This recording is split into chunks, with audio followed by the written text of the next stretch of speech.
বৈশাখের আইজ পয়লা তারিখ। কলমে সুনন্দা শিরিন।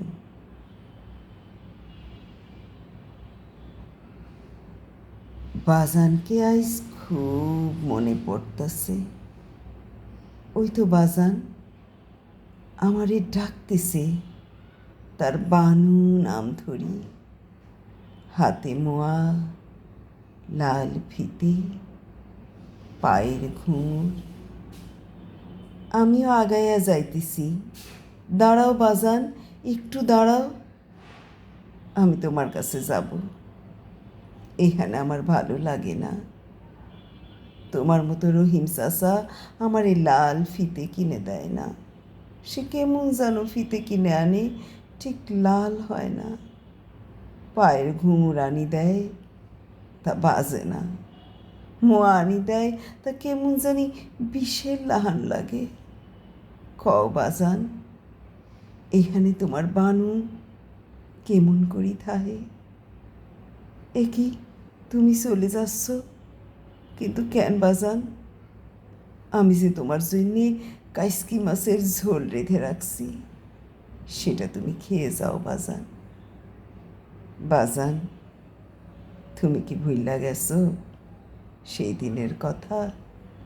ওই যে সেই দিন, বৈশাখের ওই পয়লা তারিখ, তুমি যখন জালখান কান্দে ঝুলাইয়া মাছ ধরার জন্যে বাইরে পা বাড়াইয়া আবার ফিরাইসা বলছিলে, মা বানু, আইজ আর বড় মাছ ধরে আনব না, আইজ কাস্কির গুড় আনব নে।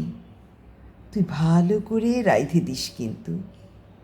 কতদিন হলো কাস্কির ঝোল রেঁধে খাই না। তখন যাই মা। তুমি চইলা গেলা। কিছুক্ষণ পরেই আইলো এক কাল বৈশাখী ভয়াল। উড়াইয়া নিয়া গেল ঘরের ঘর, নাইয়ের মাসা। ফুৎকারে নিভাইয়া দিল মাটির পিদিম। কি ভয়ঙ্কর ভাবে বিদ্যুৎ চমকাইতে লাগলো। সেই আলোতে দেখতে পেলাম গোয়াল ঘরের গাইটা কেমন যেন গুঙাইতেছে। পা বাড়াইলাম যাইবার জন্যে, কিন্তু পাইলাম না। কই থেকে কি যে একটা আসি মাথায় লাগলো। দেখলাম রক্তে আমার সারা শরীর ভিজে যাচ্ছে। শুনতে পেলাম রহিম চাচার চিৎকার, বানু, বানু। জ্ঞান হারাইলাম। যখন হুঁশ এলো, দেখলাম সব শান্ত। শিওরের কাছে বসি চাচা কাঁদতেছে। কিছু বুঝতে না পেরে কলাম, চাচা কেন কাঁদতেছ? চাচা পদ্মার জল দেখায় কইল, মাগো সব শেষ। আমি সে চিৎকার করি উঠলাম, না চাচা, তুমি মিথ্যে বলতেছ। দেখছো না পদ্মার পানি কেমন চিকচিক করতেছে? ওইখানে আছে আমার সব। আর শুনবে না বাজান। সেই দিন থেকে তোমার বানু বসি থাহে, কাইসকি মাছের ঝোল রেঁধে বসি থাহে, তোমারে আয়েশ করি খাওয়ানোর জন্যে। চলে যাবার আগে সেটা তুমি খেয়ে যাও বাজান। বৈশাখের আজ পয়লা তারিখ। বাজানকে আজ খুব মনে পড়তেছে।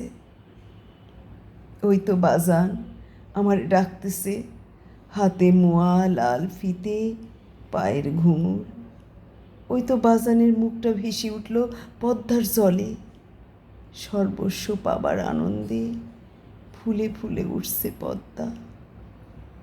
যেন হাত বাড়াইয়া কোলে তুলে নিব মাটির পৃথিবী। বাজান, আমি তোমার কাছে যাব। রহিম চাচা যখন খুঁজতে এলো বানুকে, বানু তখন তলিয়ে গেছে পদ্মার জলে।